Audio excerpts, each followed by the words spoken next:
আপোনালোক সকলোকে স্বাগতম জনাও। আজি মই প্ৰখ্যাত পপ সিঙ্গাৰ মাইকেল জেকসনৰ জীৱনৰ পৰা কিছু কথা দাঙি ধৰিম।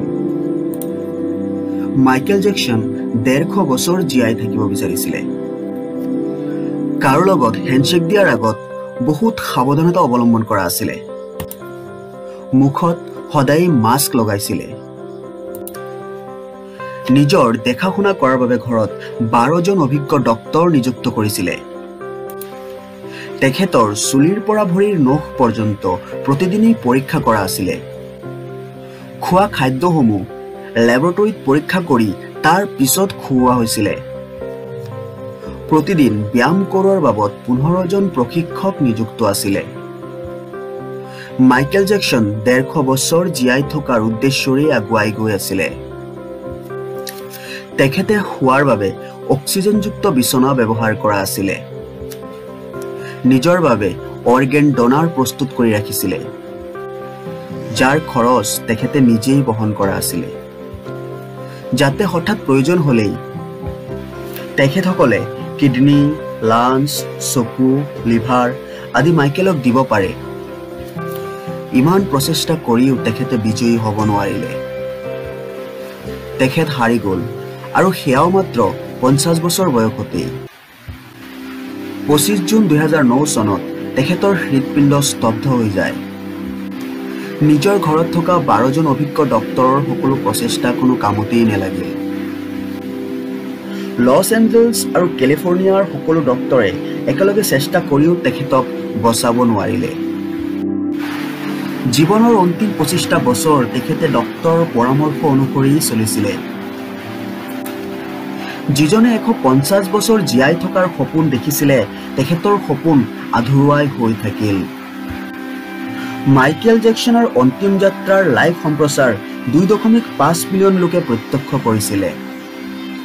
তেখেতৰ মৃত্যুৰ দিনাখন অৰ্থাৎ 25 জুন 2009 চনত 3.15 মিনিট উইকিপিডিয়া, টুইটাৰ আৰু AOLৰ ইনষ্টেণ্ট মেছেঞ্জাৰ বন্ধ হৈ গৈছিলে।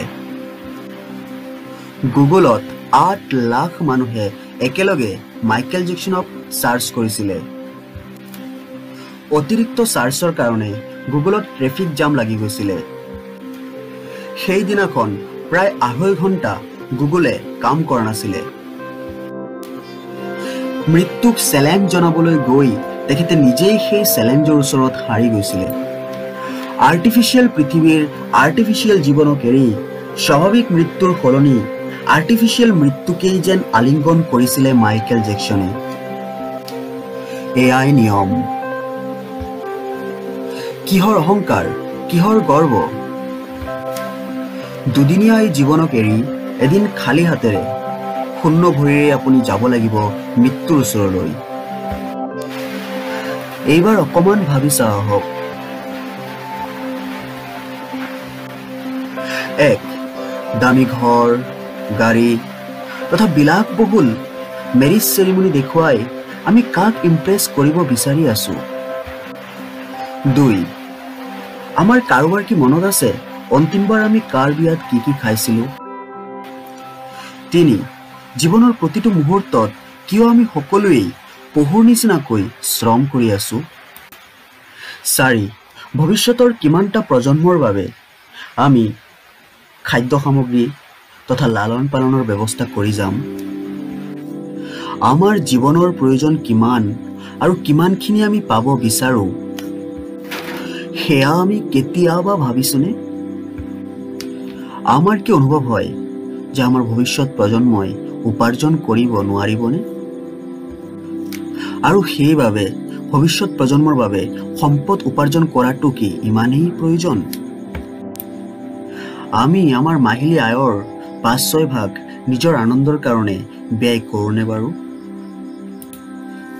আমি আমাৰ জীৱনত অৰ্থ উপাৰ্জনৰ লগে লগে আমি আমাৰ জীৱনত আনন্দ বিচাৰি পাওঁনে বাৰু?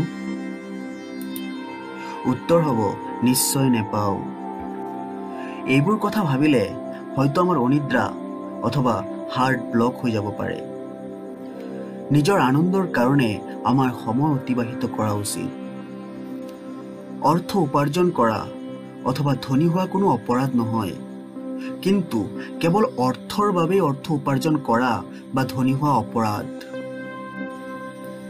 আমাৰ জীৱনটোক আমি নিয়ন্ত্ৰণ কৰা উচিত, নহলে জীৱনে এদিন মোক আপোনাক নিয়ন্ত্ৰণ কৰিব।